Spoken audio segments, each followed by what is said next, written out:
Welcome to the channel. In today's video, we will show you how to hide the member list in a house on the Clubhouse app. This feature is useful if you want to control who sees your members and maintain privacy during your sessions.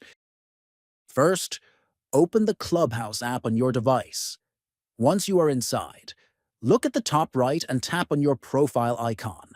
Next, open the house that you want to manage. On the top right, click on the three-dot menu icon. This will open additional settings for your house. Scroll down through the options until you find the section labeled Who Can Join. Then, you will see the Hide Member List option. Turn this on to make your member list invisible to others.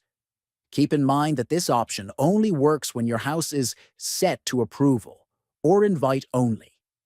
This ensures that only approved members or invited users can enter while hiding the member list from everyone else. Subscribe to the channel, like this video, and share it with friends. Thanks for watching.